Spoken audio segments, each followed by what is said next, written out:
وطئا وأقوم قيلا إن لك في النهار سبحا طويلا واذكر اسم ربك وتبتل إليه تبتيلا رب المشرق والمغرب لا إله إلا هو فاتخذه وكيلا واصبر على ما يقولون واهجرهم هجرا جميلا وذرني والمكذبين أولي النعمة ومهلهم قليلا إن لدينا أنكالا وجحيما وطعاما ذا غصة وعذابا أليما يوم ترجف الأرض والجبال وكانت الجبال كثيبا مهيلا إنا أرسلنا إليكم رسولا شاهدا عليكم كما أرسلنا إلى فرعون رسولا فعصى فرعون الرسول فأخذناه أخذا وبيلا فكيف تتقون إن كفرتم يوما يجعل الولدان شيبا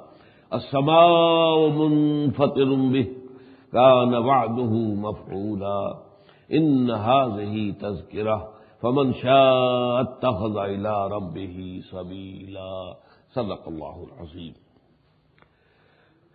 رب اشرح لي صدري ويسر لي أمري واحلل عقدة من لساني يفقهوا قولي اللهم ربنا ألهمنا رشدنا وأعذنا من شرور أنفسنا اللهم أرنا الحق حقا وارزقنا اتباعه وأرنا الباطل باطلا وارزقنا اجتنابه آمین یا رب العالمین۔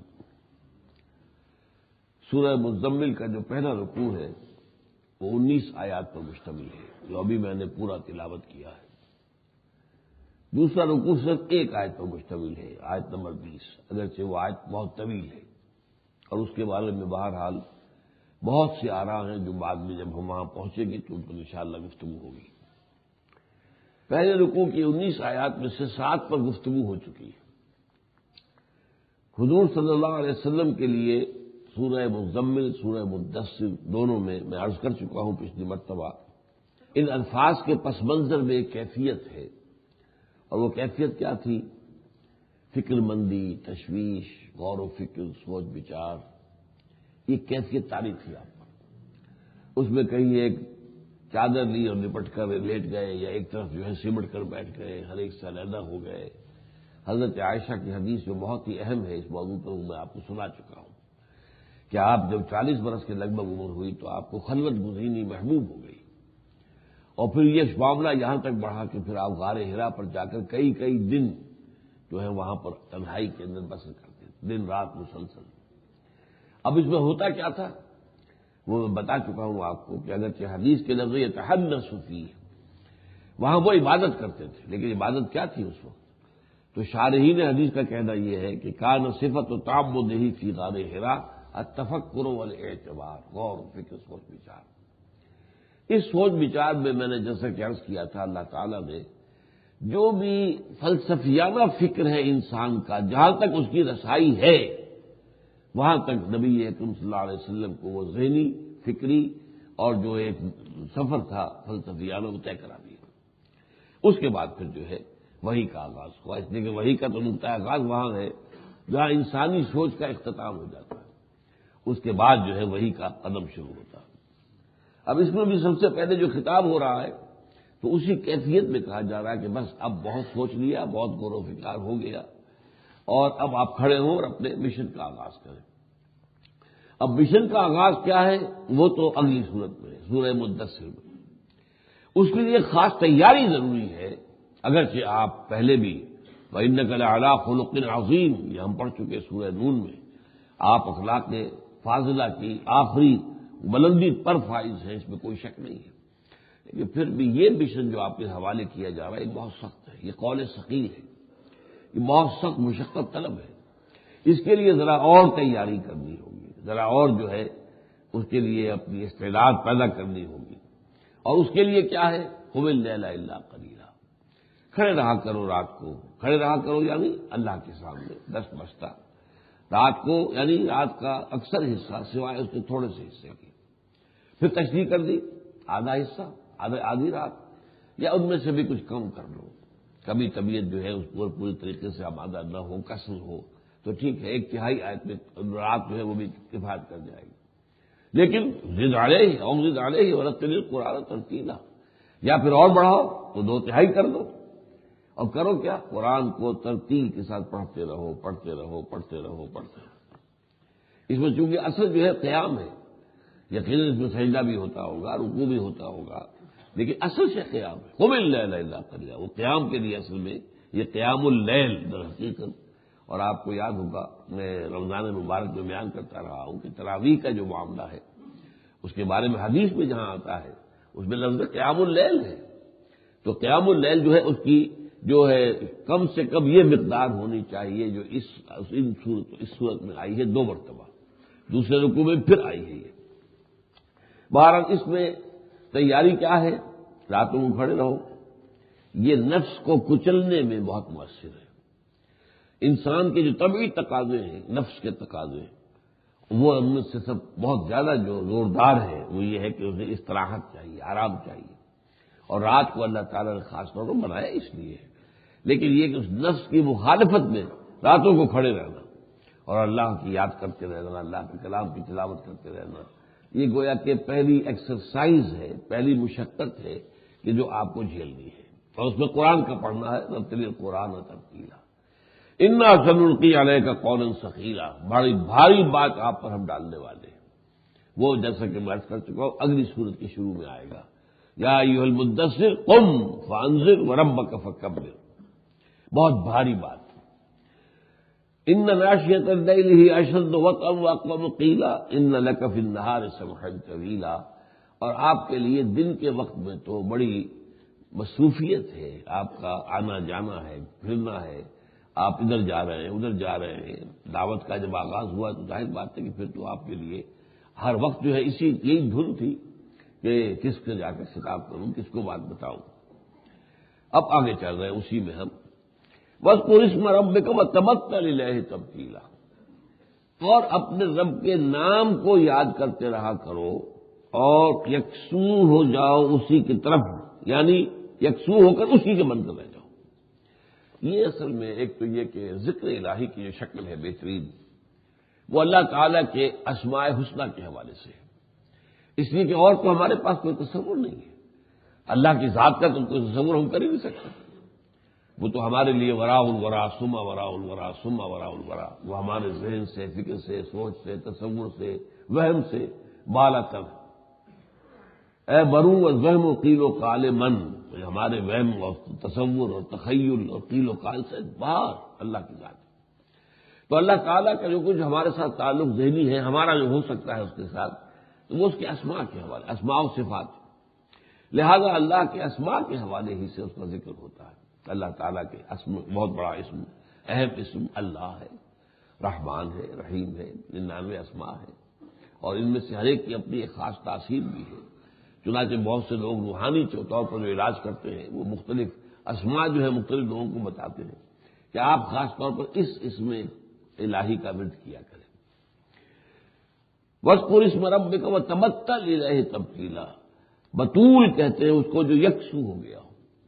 اب اس میں جو نقشہ ہے وہ سمجھیے گا، ایک انسان اس دنیا میں رہ رہا ہے، اس دنیا ہی میں وہ دعوت دے رہا ہے، تبلیغ کر رہا ہے، چاروں طرف انسان ہے، ان کی سوچیں کچھ اور ہیں، ان کی امنگیں کچھ اور ہیں، کاروبار کو بڑھانا بڑھانا بڑھانا یہی فکر دامنگیر ہے، کوئی پروفیشنل ہے، اسے پروفیشن کے اندر چمکنا اور جو ہے اور آگے جانا اور آگے جانا اور آگے جانا یہ ہے۔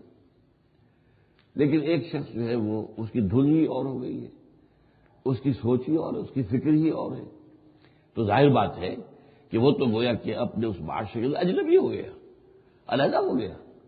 تو اس معاشرے میں رہتے ہوئے یہ در حقیقت تصوف میں تو بحثیں ہوتی ہے کہ جمعیت جو ہے اس سے کٹنا بھی نہیں ہے، رہبانیت نہیں ہے، رہنا یہی ہے، لیکن دل نہیں لگانا، دل اللہ کے ساتھ، مقصد آخرت، دنیا نہیں، رہنا دنیا میں ہے لیکن دنیا مقصود نہیں ہے، مطلوب نہیں ہے۔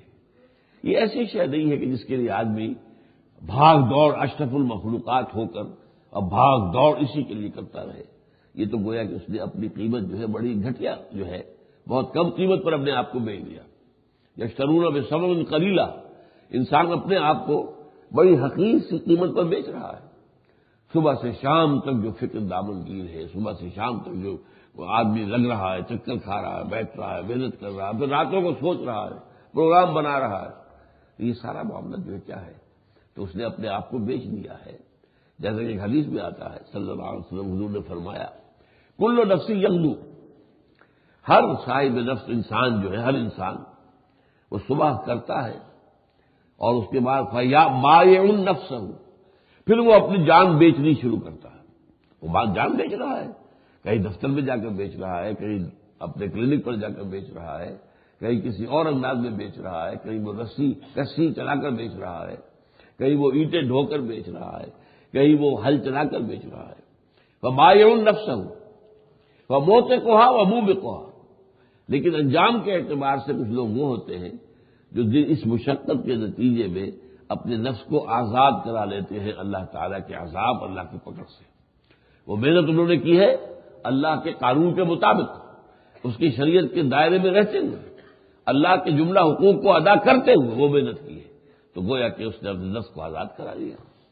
اور وہ شخص جس نے اس محنت کے اندر اپنے آپ کو گم کر دیا، کہ کافر کی یہ پہچان کہ آفاق میں گم ہے، اور مومن کی یہ پہچان کہ گم اس میں آفاق. اب وہ ظاہر بات ہے کہ اس نے اپنے نفس کو آزاد کرا لیا. جو نفس کے اندر اس دنیا میں گم ہو گیا وہ گیا، اور جس نے اس دنیا میں رہتے ہوئے بازار سے گزرا ہوں، خریدار نہیں ہوں، رہو یہاں لیکن دل اس کے اندر جو ہے مت لگاؤ. جس کو صوفیہ بڑی پیارے انداز میں کہتے ہیں کشتی کی مثال ہے. کشتی پانی میں چلتی رہے، پانی کے اوپر رہے تو بہت عمدہ ہے، اگر اس میں پانی آ گیا تو ڈوب جائے گی. تو دل کی کشتی میں دنیا کی محبت نہ آنے پائے، بس رہو دنیا میں، پانی میں چل رہی کشتی، لیکن رہو اس دنیا کے اوپر حکمران رہ کر. ان جو بھی ہمارے عناصر ہیں ان کے تابع ہو کر نہیں، بلکہ ان کے اوپر، ان کے اپنے حکم کو چلاتے ہوئے. تو علیحدہ ہو جاؤ بالکل، اور تمہیں اس سے کوئی افسردگی نہیں ہونی چاہیے کہ لوگوں کو کیا سوچنے لگی ہوئی ہے، یہ کن فکروں میں مبتلا ہے، ان کی جو ہے کیا امنگیں ہیں.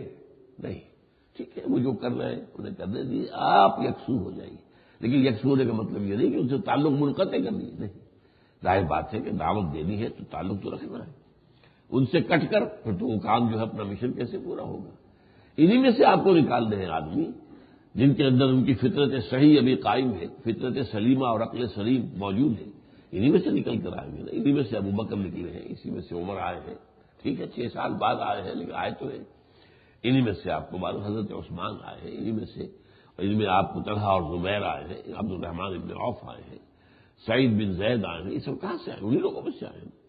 لہذا ان سے کٹنا اس معنی میں نہیں ہے کہ تر کے تعلق ہو جائے، قدر تعلق ہو جائے، نہیں. لیکن یہ کہ آپ ذہنی طور پر، نفسیاتی طور پر اپنے آپ کو ان سے علیحدہ کر لیں، ان کی سوچوں سے، ان کی امنگوں سے، ان کی خواہشات سے، ان کی سوچ بچار سے آپ الگ ہو جائیں. رب المشرق والمغرب لا الہ الا هو فاتخذہ وکیلا.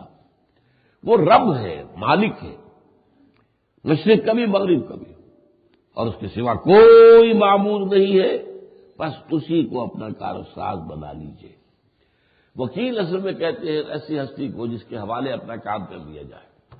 لو بھائی یہ ہے، آپ دے دیتے ہیں وکیل کو اپنا کیس، اب باقی کام اس کا ہے، وہ دیکھے، قانون کا مطالعہ کرے، واقعی شواہد دیکھے، کیا کیا گواہیاں ہیں، کیا ہے کیا نہیں ہے، یہ کام اس کا ہے.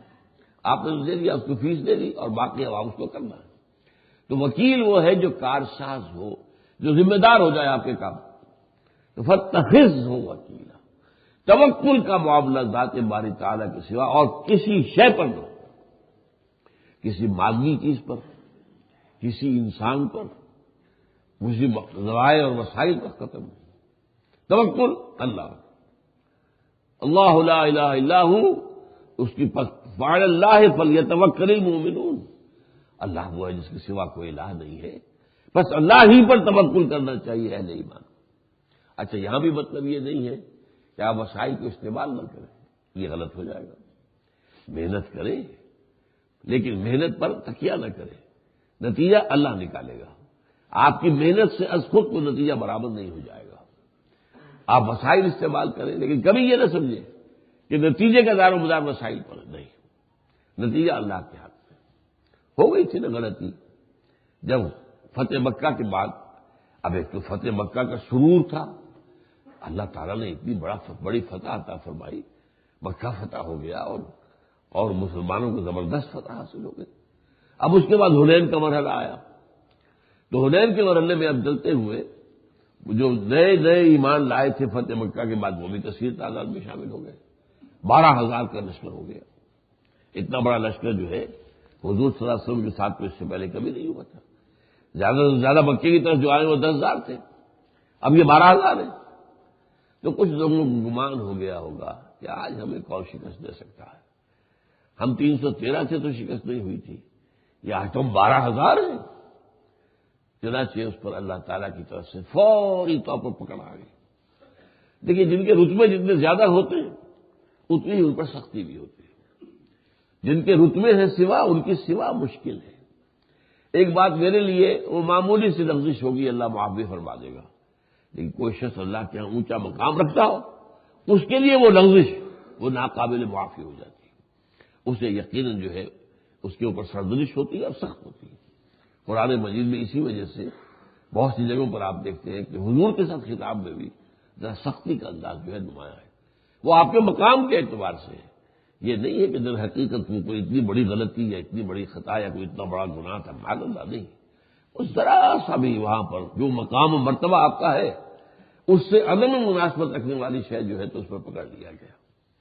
تو وہاں جو ہے خیال یہ ہوا، چنانچہ سورہ توبہ میں بعد میں وہ آیت آ گئی، وَيَوْمَ حُنَيْنٍ إِذْ أَعْجَبَتْكُمْ كَثْرَتُكُمْ، اور یاد کرو یہ حنین کا دن جب کہ تمہیں اپنی کثرت پر ناز ہو گیا تھا، کہ 12,000 کی تعداد ہماری۔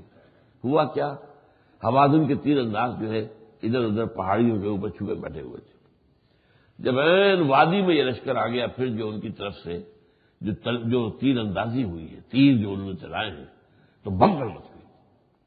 یہاں تک کہا جاتا ہے، بعض لوگ کہتے ہیں کہ صرف 30 آدمی حضور کے ساتھ رہ گئے، 12,000 کا لشکر جتوں میں۔ لیکن یہ کہ ایک مزید جو کی گئی اس میں تحقیق سید سلیمان ندوی رحمۃ اللہ علیہ کی وہ یہ ہے کہ نہیں 30 کا لفظ غلط ہے، 300 اور 400 کے مابین لوگ رہ گئے تھے۔ تو 12,000 میں سے 300 اور 400 رہ جائیں تب بھی بڑی بھگدڑ ہے۔ تو پھر اللہ تعالیٰ کی طرف سے اس کے بعد جو ہے دکھا دینا تھا نقشہ، پکڑ کر لینی تھی کہ یوم حنین اذ اعجبتکم کثرتکم، پھر تمہارا حال کیا ہوا؟ تو بعد جان جو ہے وہ حلق میں آ پھنسی۔ اس لیے فرمایا کہ فاتخذہ وکیلا، تمہارا سارا دار و مدار جو ہے وہ اللہ کی ذات پر ہونا چاہیے۔ واصبر علی ما یقولون واہجرہم ہجرا جمیلا، اور صبر کیجیے اس پر کہ جو وہ کہہ رہے ہیں۔ یہ میں کئی مرتبہ بیان کر چکا ہوں کہ حضور صلی اللہ علیہ وسلم اور صحابہ کرام پر جو وہاں اس وقت کا مشرک معاشرہ تھا، کافرانہ معاشرہ، اس کی طرف سے جو مخالفانہ انداز ہوا ہے، جو پرسیکیوشن ہوئی ہے، پہلے 3 سال all persecution was centered at the person of Muhammad صلی اللہ علیہ وسلم and all persecution was verbal only۔ یہ 2 چیزیں ہیں، زبانی کلامی یہاں پڑھ بھی چکے ہیں، نون والقلم وما یسطرون ما انت بنعمت ربک بمجنون۔ یہ تو ہلکی سے ہلکی بات تھی نا، اس لیے کہ مجنون اس کو بھی کہتے تھے جس پر کسی جن کا سایہ ہو گیا، جن آ گیا جس پر، آصف زدہ کو۔ اب آصف زدہ کے اندر اس کی اپنا تو کوئی خطا نہیں ہوتی، وہ تو اگر واقعتاً کوئی بات ایسی ہے تو وہ تو خود جو ہے اس وقت کسی کے قبضے میں آ گیا ہوتا ہے۔ لیکن یہ کہ بہرحال اس میں ہمدردی کا انداز بھی تھا، میں بیان کر چکا ہوں، لیکن استہزاء کا پہلو بھی تھا۔ شاعر ہے، ساحر ہے، جھوٹے۔ ایک عجمی غلام اپنے گھر کے اندر ایک کوہڑی کے اندر بند کیا ہوا ہے، صبح و شام اس سے ڈکٹیشن لیتے ہیں، وہ تورات اور انجیل کا، پرانی کتابوں کا وہ عالم ہے، اور وہاں سے لے کر وہ قصے جو ہیں پرانے تمام اس سے سیکھ کر پھر آ کر ہمیں سناتے ہیں اور ہم پر دھوس کرواتے ہیں۔ لیکن یہ کہ یہ سارا پرسیکیوشن، اب اس میں ظاہر بات ہے کہ ایسا نہیں تھا کہ حضور کو تکلیف نہ ہوتی، اس کے علاوہ حضور کے ساتھ میں سے کسی پر کچھ نہیں، وہ یہ نہیں سمجھتے کہ یہ کوئی ہمارے لیے کوئی بڑا خطرہ بن سکتے ہیں، معمولی سی چیز ہے، ختم کر دیں گے اس کو، تو ہم اپنے یوں سمجھیے ہنسی مخول میں ختم کر دیں گے، چٹکیوں میں اڑا دیں گے، ان کا معاملہ تو کچھ ہے ہی نہیں، کچھ بھی نہیں ہے، چند لوگ ہیں، بالکل سرفرے سے چند لوگ ہیں، ان کی کیا حیثیت ہے۔ لہذا کسی کو فزیکل پرسیکیوشن دینے کا مرحلہ شروع نہیں ہوا، لیکن یہ پرسیکیوشن جو تھی حضور کے لیے ذاتی تھی.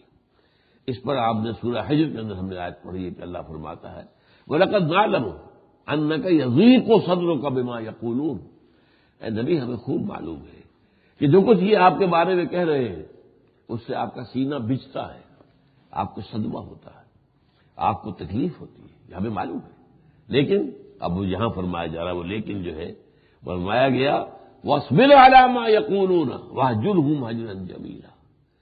اے نبی جو کچھ یہ کہہ رہے ہیں اس پر صبر کیجیے، جمے رہیے، ڈٹے رہیے، ڈس ہارٹن نہ ہو، آپ کی ہمت بھی پست نہ ہو جائے، آپ کی قوت ارادی کمزور نہ ہو جائے. اور یہاں فرمایا وَاهْجُرْهُمْ هَجْرًا جَمِيلًا، اور ان سے علیحدگی اختیار کر لیجیے لیکن خوبصورتی کے ساتھ. یعنی علیحدگی بھی یہ نہیں کہ آپ نے لٹ مارا اور گئے، یا یہ کہ آپ نے کہا بس تعلق منقطع میرا اور تمہارا. نہیں بھائی، یہ بات آپ کو تو کرنا ہے. میں ایک بات کہا کرتا ہوں بس اپنے ملاقاتیوں سے کہ دیکھو بھائی، جو داعی ہوتا ہے، داعی بیگر ہوتا ہے، وہ تو فقیر ہوتا ہے، وہ مانگتا ہے میری مدد کرو، من انصاری اللہ، مدد مانگ رہا ہے نا. جس اعتبار سے اب داعی تو ایک شخص کے بارے میں تم میرے ساتھ آ جاؤ، میرا دست و بازو بنو، اس حوالے سے اسے لوگوں سے کٹنا تو نہیں ہے، اس سے جڑے رہنا ہے. لیکن یہ جڑا رہنا جو ہے اس میں وہ یہ کہ جڑے بھی ہیں اور کٹے ہوئے بھی ہیں. ان کی ان بات سے کوئی دلچسپی نہیں، ان کی زندگی کے معاملات سے کوئی دلچسپی نہیں. اگر وہ کروڑ پتی ہے تو ہوا کرے، کوئی پرواہ نہیں، کوئی اس کی جو ہے وہ کوئی اس کا کوئی اثر دل پر لینا نہیں ہے. اس حوالے سے وَاهْجُرْهُمْ هَجْرًا جَمِيلًا، ان سے علیحدگی اختیار کرو لیکن خوبصورتی کے ساتھ. یہی بات سورہ فرقان میں کہی گئی ہے وَإِذَا خَاطَبَهُمُ الْجَاهِلُونَ قَالُوا سَلَامًا. جب جو ہے جاہل لوگ جو ہیں، جذباتی لوگ جو ہیں اور لڑنے جھگڑنے والے لوگ جو ہیں، وہ جب ان سے مخاطب ہوتے ہیں اور ان کو جو ہے ان سے الجھنا چاہتے ہیں مناظرے میں اور گفتگو میں، تو کہتے ہیں کہ قالوا سلام، بھائی سلام. اب اس وقت جو ہے محسوس ہوتا ہے میرے اور آپ کے درمیان کوئی ڈیڈ لاک ہے، میری بات آپ کی سمجھ میں نہیں آ رہی، آپ کی بات میری سمجھ میں نہیں آ رہی. تو پھر اس وقت بات کا فائدہ نہیں ہے، مزید گفتگو جاری رکھنے کا کچھ حاصل نہیں ہے. پھر دیکھیں گے کبھی اللہ تعالیٰ جو ہے کسی اور موقع میں بات کریں گے، شاید میرے اور آپ کے درمیان کوئی قدر مشترک نکل آئے. اس لیے کہ گفتگو کے مؤثر ہونے کا، نتیجہ خیز ہونے کا دار و مدار اس پر ہوتا ہے کہ قدر مشترک تک تو کہیں پہنچ جائے. کوئی تو جگہ ہو جہاں کھڑے ہوں ہم ایک، وہاں سے پھر آگے جو ہے آپ اس کا استدلال کرتے ہوئے بات کو آگے بڑھا سکتے ہیں. لیکن اگر کوئی قدر مشترک ہی نہیں ہے تو جھگڑ رہے ہیں، لڑے جا رہے ہیں، بعد میں بات نکل رہی ہے، ادھر سے ادھر، ادھر سے ادھر، انسان جو ہے وہ بحثم بحثا، لیکن اس سے حاصل کچھ نہیں ہوتا. وَاصْبِرْ عَلَىٰ مَا يَقُولُونَ وَاهْجُرْهُمْ هَجْرًا جَمِيلًا وَذَرْنِي وَالْمُكَذِّبِينَ أُولِي النَّعْمَةِ مَهِّلْهُمْ قَلِيلًا. اور چھوڑیے مجھ کو اور ان کو جو دولت والے ہیں، نعمتوں والے ہیں اور جو جھٹلا رہے ہیں آپ کو. اب یہاں آپ نے دیکھا کہ ایک آیت میں اصل میں وہ بات آ گئی ہے جو میں نے آپ سے کہا تھا کہ ان صورتوں کے مشترک مضامین میں سے پہلے خطاب حضور سے خاص، نمبر 2 قیامت کا تذکرہ، وہ اس میں آگے چل کر آئے گا. نمبر 3 جو اس وقت مخالفین تھے ان مخالفین میں سے کسی کا، یا یہاں جب اجتماعی طور پر بات کی جا رہی ہے، یا ولید بن مغیرہ ہو، یا ابو جہل ہو، عقبہ بن معیط ہے اور ابی معیط ہے، کوئی اور ہو، ان سب کو جمع کر دیا گیا. وذرنی، اب مجھے چھوڑیے، میں نمٹ لوں گا ان سے، ان کو جو بھی کچھ ہے ان کے اعمال کا بھرپور سزا میں دوں گا ان کو، لیکن آپ ابھی مہلت دیجیے. وذرنی والمکذبین اولی النعمہ، یہ جو جھٹلا رہے ہیں آپ کو، جھٹلانے والے ہیں نعمت والے جن کے پاس بہت سی دولت ہے. ہم نے انہیں بہت کچھ دیا ہے، دنیا کا مال و متاع، ہم نے انہیں بہت کچھ ساز و سامان دیا ہے، اولاد بھی دی ہے. یہ اپنے کثرت مال و اولاد کی بنا پر ابھی جو گھمنڈ کے اندر مبتلا ہو گئے ہیں، تو چھوڑیے ان کو، جو یہ کر رہے ہیں کرنے دیجیے، جو آپ کو کرنا ہے آپ کرتے رہیے. وذرنی والمکذبین اولی النعمۃ ومہلہم قلیلا، مہلت دیجیے انہیں، ابھی جلدی نہ کیجیے. ظاہر بات ہے کہ بشریت کا تقاضا یہ ہوتا ہے کہ انسان چاہتا ہے کہ میری جو محنتیں ہیں ان کے نتائج جلدی سامنے آئیں، اور میری جو مخالفت کر رہے ہیں ان کے اوپر جو ہے کوئی وبال آئے، کوئی عذاب آئے، کوئی پکڑ آئے اللہ کی طرف سے. تو یہ بشری تقاضا تو رہے گا. اس لیے بار بار ولا تعجل علیہم، آپ ان کے اوپر جلدی کا معاملہ نہ کیجیے. اللہ کی اپنی حکمت ہے کسی کو کتنی مہلت دینی ہے وہ جانتا ہے، اور کب اس کی رسی جو ہے کاٹ دینی ہے وہ بھی وہ جانتا ہے، کب جو ہے نیچے سے پھانسی کے اوپر جس کو لٹکایا گیا ہے نیچے سے سٹول نکال دینا ہے وہ جانتا ہے۔ تو یہ آپ کا کام تو یہ ہے کہ آپ مہلت دیں، مہلہم فمہلہم، یہ جو قرآن مجید میں بار بار آتا ہے، مہلہم ومہلہم قلیلا۔ اب قلیل کا مطلب کیا ہے؟ ظاہر بات ہے اس دنیا میں چند سال کیا حیثیت رکھتے ہیں؟ کچھ بھی نہیں۔ یہ تو جب گزر رہا ہوتا ہے وقت تو بھاری لگتا ہے، گزرنے کے بعد کو معلوم ہوتا کچھ بھی نہیں تھا، کیا تھا یہ؟ موت کے وقت ایسے معلوم ہوگا جیسے دنیا میں ہم شاید ایک دن رہے یا دن کا کوئی حصہ۔ قیامت میں یہ نقشہ ہر ایک کو محسوس ہوگا۔ کم لبثتم فی الارض عدد سنین، پوچھا جائے گا کتنے سال رہے تھے زمین میں، تو کہیں گے کہ لبثنا یوما او بعض یوم فاسأل العادین، رہے ہوں گے ایک دن یا ایک دن کا بھی کوئی حصہ، تو ہمیں تو پتہ نہیں ہے، جو بھی اس کا حساب کتاب رکھنے والے ان سے پوچھ۔ یہ ہوتا ہے احساس وقت کے گزرنے کے بعد، جیسے ابھی کل کی بات ہے، آپ کو اپنے بچپن کی کوئی بات یاد آئے گی جیسے کل کی بات ہے کہ وقت گزرا ہی نہیں، تو یہ قلیل ہے اپنی جگہ پر، اگرچہ جب وہ وقت گزر رہا ہوتا ہے آپ پر بھاری گزر رہا ہے، تو آپ پر تو ایک ایک لمحہ جو ہے بھاری ہے، لیکن حقیقت کے اعتبار سے دیکھیں تو یہ تو کچھ بھی حصہ نہیں ہے وقت کا۔ وَذَرْنِي وَالْمُكَذِّبِينَ أُولِي النَّعْمَةِ وَمَهِّلْهُمْ قَلِيلًا إِنَّ لَدَيْنَا، اب یہاں دل جوئی کے لیے ان لوگوں کے لیے ہمارے پاس ہے انکالم و جحیمہ، بڑی بھاری بیڑیاں ہیں جو ان کے پاؤں میں ٹانگوں میں پڑی ہے، ڈال دی جائیں گی، اور جحیم اور جہنم ہے، اس کی دہکتی ہوئی آگ ہے، وطعاما ذا غصۃ، اور کھانے کے وہ دی جائے گی شے کہ جو ان کے حلق میں اٹک جائے گی۔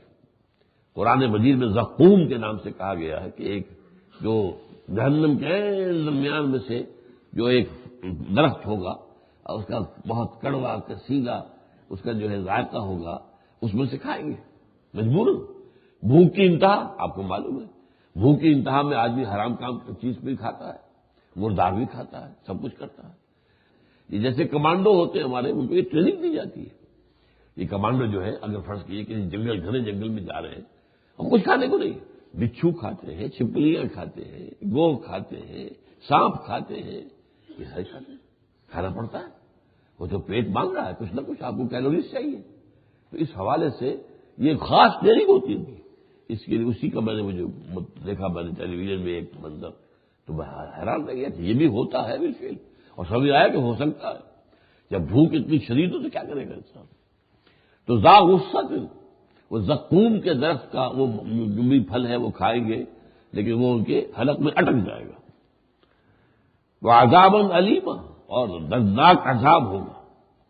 یوم ترجف الارض والجبال وکانت الجبال کثیبا مہیلا، جس دن کہ زمین کانپے گی اور پہاڑ کانپیں گے، اور پہاڑ ایسے ہو جائیں گے جیسے کہ بھربھری ریت کا ٹیلا، یہ چٹان یہ پتھر نہیں معلوم، تو بھربھری ریت ہے یہ۔ اور قرآن مجید دوسری جگہ کہا گیا ہے سیرت الجبال فکانت سرابا، یہ پہاڑ اس طرح چل رہے ہوں گے، تم دیکھ رہے ہو جامدۃ، وہ تو بڑے جمے ہوئے ہیں، ٹھوس ہیں، وہی تمر مر السحاب، وہ تو ایسے چلیں گے اس روز جیسے کہ بادل چلتے ہیں۔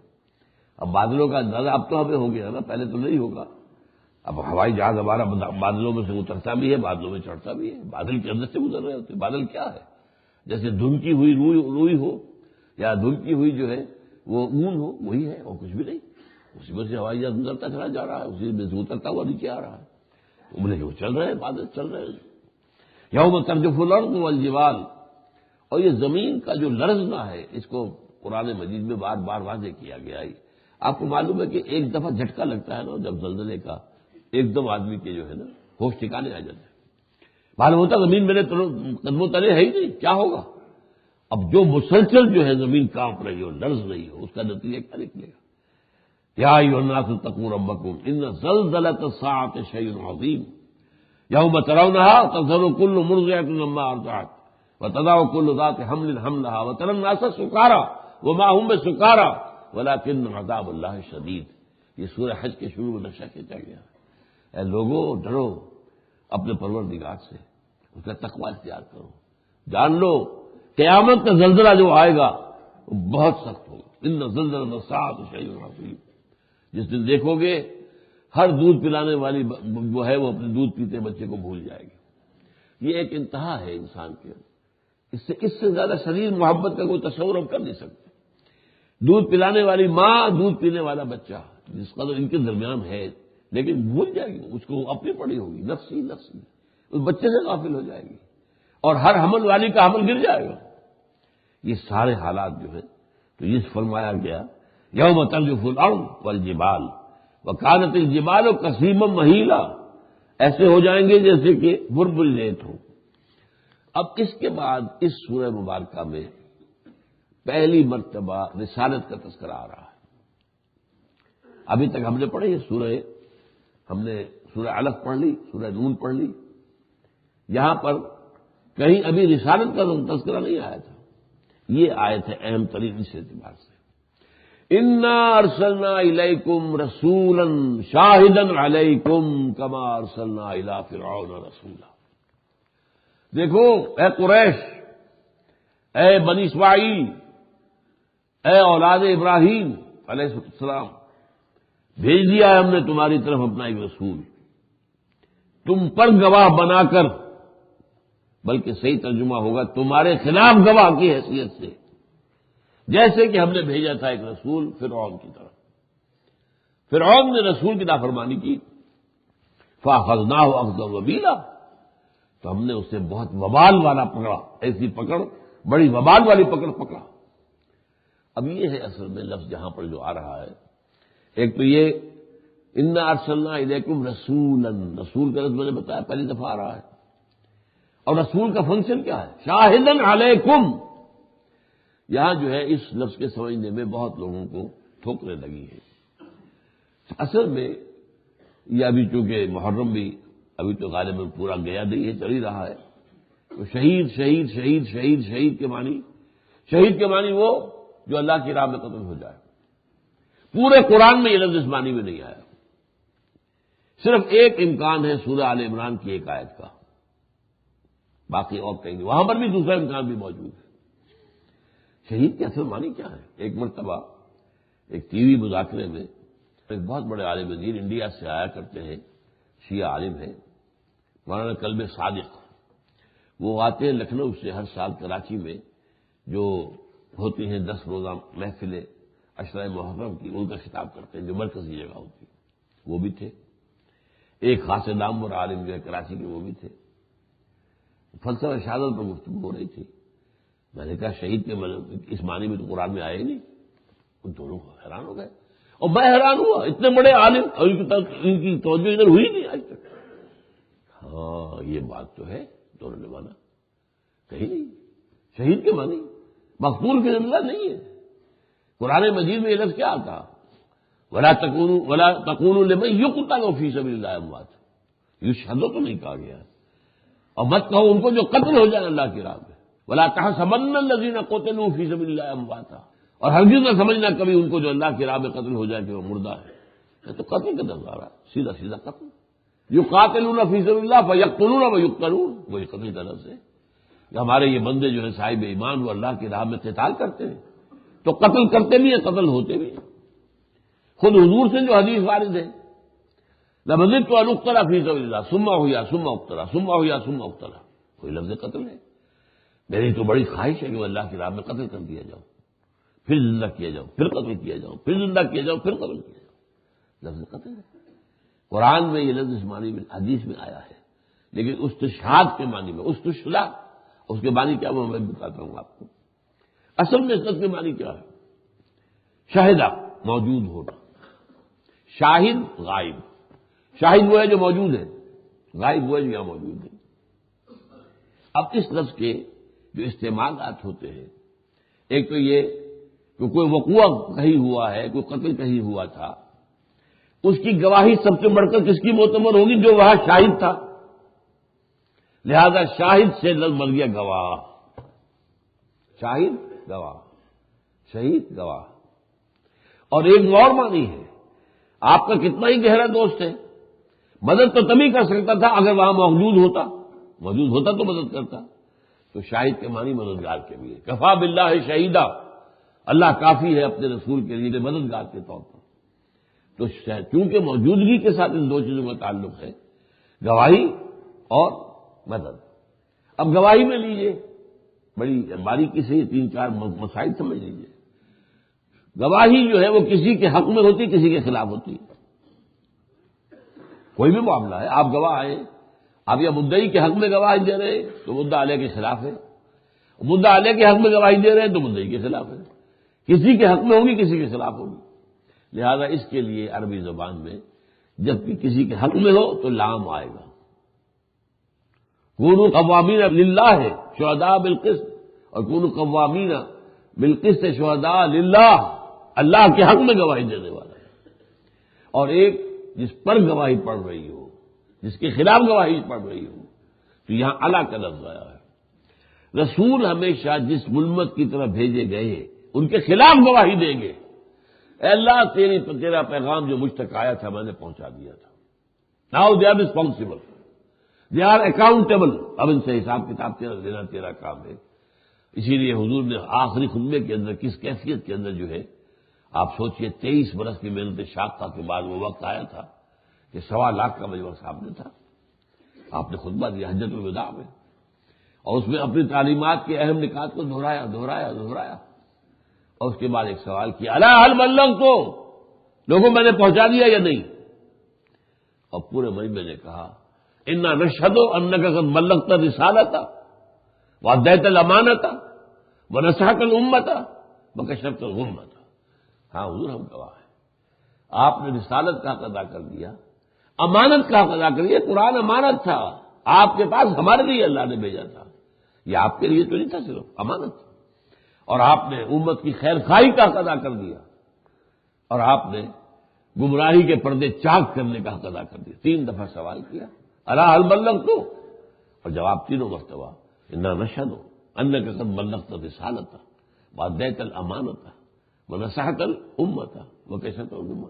اب آپ نے انگشت شہادت سے اشارہ کیا، پہلے آسمان کی طرف پھر لوگوں کی طرف، اللہم اشہد، اللہم اشہد، اللہم اشہد، 3 دفعہ۔ اے اللہ تو بھی گواہ رہے۔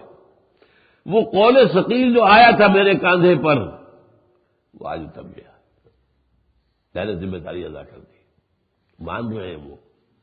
یہ ہوگا معاملہ پھر قیامت کے دن، سورہ نساء کے اندر آیت نمبر 41 ہے۔ اس دن کیا ہوگا؟ فَكَيْفَ إِذَا جِئْنَا مِن كُلِّ أُمَّةٍ بِشَهِيدٍ وَجِئْنَا بِكَ عَلَىٰ هَٰؤُلَاءِ شَهِيدًا۔ ہر امت میں سے ایک گواہ کو نکال کر کھڑا کریں گے، وہ گواہی دے گا اے اللہ میں نے پہنچا دیا، ہی ول ٹیسٹیفائی۔ اس کے بعد شروع ہوگا اس امت کا معاملہ محاسبہ، جو امت کا بحثیت مجموعی ہوگا، پھر انڈیویجول ہوگا۔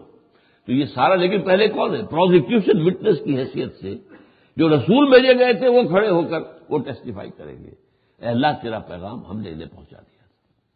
اب یہ کہ اس کے بعد جواب دہ ہے، دے کانٹ پلیڈ اگنورینس، یہ نہیں کہہ سکتے کہ ہمیں تو معلوم ہی نہیں تھا، اور نہ تو ہو سکتا ہے نا، اگر کوئی رسول نہ بھیجتے تو وہ کہہ سکتے تو اللہ اللہ ہمیں تو پتہ نہیں تھا تو کیا چاہتا ہے، ہمارے پاس نہ کوئی تیرا پیغام آیا، نہ کوئی ایلچی آیا، نہ کوئی ہمیں کتاب تو نے دی، نہ ہمیں کوئی شریعت دی، تو اب محاسبہ کس بات کا؟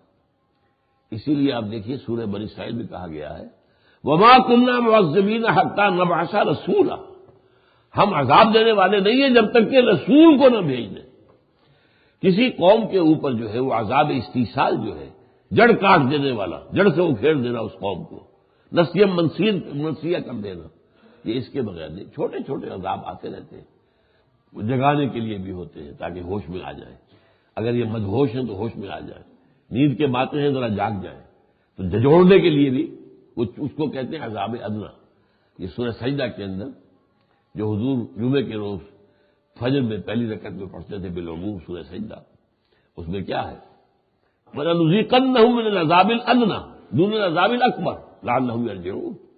ہم انہیں چھوٹے عذاب جو ہیں وہ ان کا مزہ چکھاتے رہیں گے بڑے عذاب سے پہلے، تاکہ اگر کوئی جاگ سکتے ہو تو جاگ جائے، ہوش میں آ سکتے ہو تو آ جائے، اگر رجوع کر سکتے ہو تو کر لیں، توبہ کرنا چاہیں تو کر لیں۔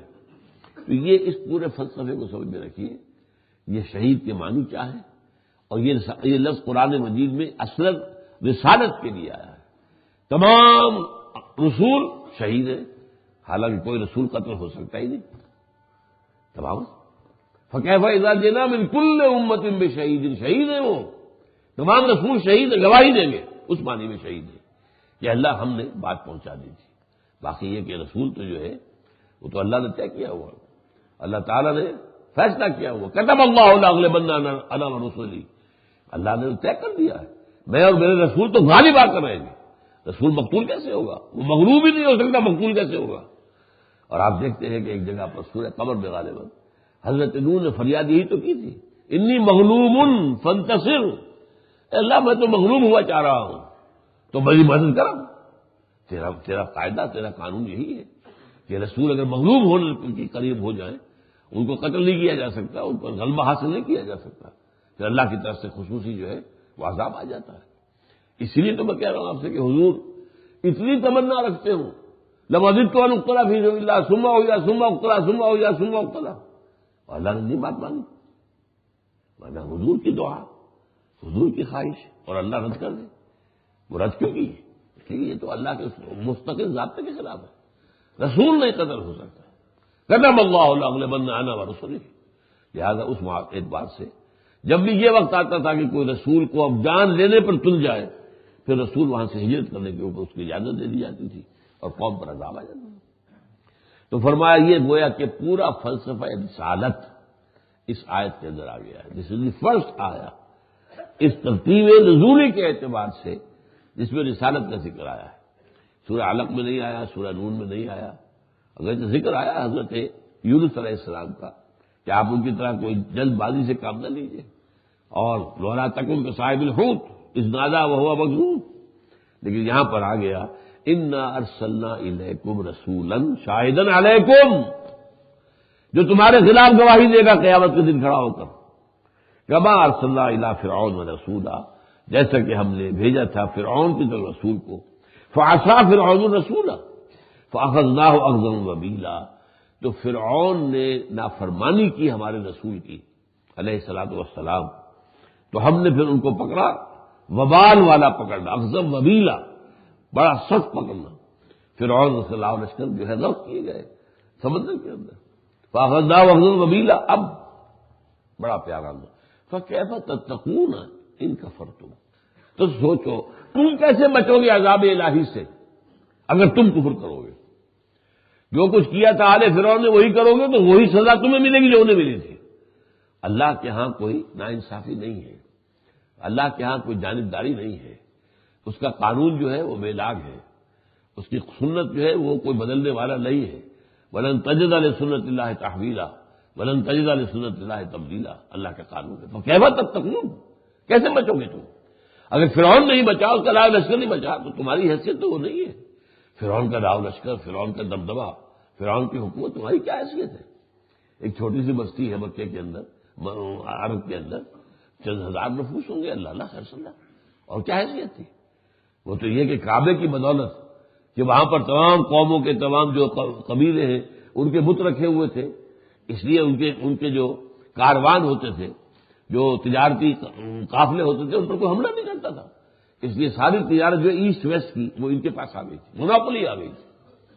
یہ ذرا ذہن میں تازہ کر لیجئے کہ جب تک سویز کینال نہیں تھی تو یورپ کا مشرق کے ساتھ تجارتی راستہ کون سا تھا؟ اور ابھی وہ round the Cape of Good Hope وہ راستہ بھی، وہ تو 1498 میں تلاش کیا واسکو ڈی گاما نے. تجارت ہوتی تھی چین سے، اور یہ جزائر شرق الہند جو ہے، جو بعد انڈونیشیا ملیشیا وغیرہ کہلاتے ہیں، انڈیا، یہاں سے سامان تجارت آیا اور یمن کی بندرگاہ پر عدن پر اتر گیا.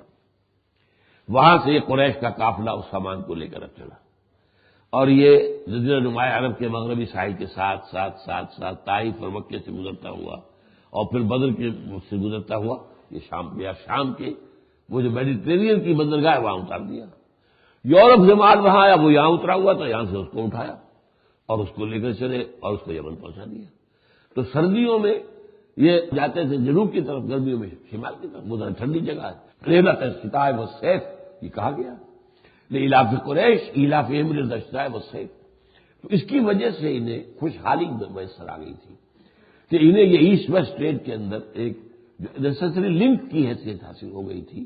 لہذا یہ خوشحال تھے، اور وہ صرف وہ تو کہہ دیا گیا کہ اس گھر کی بدولت، بہادر بیت، اس گھر کی بدولت تمہیں یہ خوشحالی حاصل ہوئی ہے۔ لیکن یہ کہ بہرحال اللہ کا قانون ہے، وَكَيْفَ تَتَّقُونَ إِن كَفَرْتُمْ يَوْمًا يَجْعَلُ الْوِلْدَانَ شِيبًا، اس دن کا کہ جو ایک بچے کو بوڑھا کر دے گا۔ اب یہ ہے قیامت کے دن کا معاملہ، قیامت کا دن لمبا بھی بہت ہوگا، بعض جگہوں پر آتا ہے 50,000 سال جو ہمارے حساب سے اتنا دن ہوگا، واللہ اعلم۔ اور یہ بھی ہے کہ ایک شدائد اس کے ایسے ہوں گے کہ بچہ بوڑھا ہو جائے گا، یہ دوسری بات ہے، وہ شدت کی وجہ سے، وہ صدمے اور غم کی وجہ سے، جیسے حضور پر جب انتہائی غم کی کیفیت طاری ہو گئی تھی، جب یہ کہ سورہ ہود اور سورہ یونس نازل ہوئی ہے تو آپ کے بالوں میں سفیدی آ گئی۔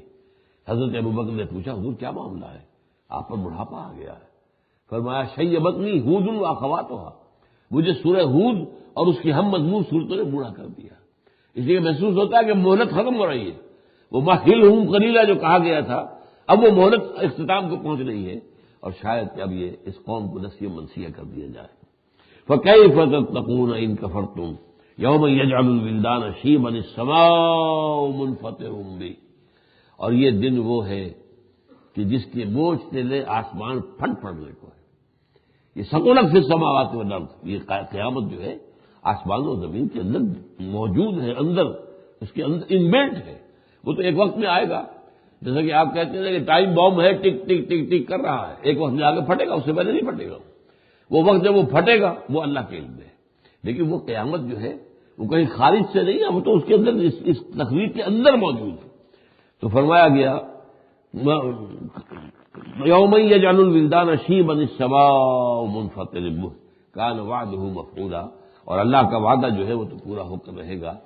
ان هذه تذکرہ، یقیناً یہ یاد دہانی ہے، یہ بات پھر بہت مرتبہ آئی ہے کہ جن حقائق کی طرف ہمارا نبی، ہمارا رسول، ہماری کتاب، ہماری قرآن تمہیں بلا رہے ہیں وہ تمہاری فطرت کے اندر موجود ہے، یہ تو صرف یہ ہے کہ تمہاری توجہ ادھر نہیں ہے، تم خارج میں گم ہو گئے ہو، خارج میں کھوئے گئے ہو، لہذا یہ یاد دہانی کے لیے کبھی آپ کے دوست کی کوئی شے آپ کو دکھائی جائے، کوئی یاد آئے آپ کو، اور آپ کو یاد آ جائے گا دوست کہ ہاں یہ بات وہ میرا دوست، اس نے اب 17 سال سے بات نہیں ہوئی تھی، تو یہ اس معنی میں تذکرہ ہے، یاد دہانی ہے، یہ کوئی نئی بات تم سے نہیں بنوا رہا، یہ تمہاری اپنی فطرت کے اندر مضمر حقائق ہیں جنہیں اجاگر کر کے تمہارے سامنے لایا جا رہا ہے۔ ان هذه تذکرہ فمن شاء اتخذ الى ربه سبیلا، اور جو چاہے اب اپنے رب کی طرف راستہ اختیار کر لے، یہ اللہ تعالیٰ کی طرف سے آپشن ہے، فمن شاء فلیؤمن ومن شاء فلیکفر۔ اللہ تعالیٰ ہمیں توفیق دے کہ ہم قرآن مجید پر پوری طرح ایمان رکھیں یقین کے ساتھ، اور یہ کہ ہم قیامت کو سامنے رکھتے ہوئے آخرت ہی کو اپنا مقصود قرار دیں، دنیا کے طالب نہ بنے بلکہ طالب عقبہ بنے۔ بارک اللہ لی و لکم فی القرآن العظیم ونفعنی وإیاکم بالآیات والذکر الحکیم۔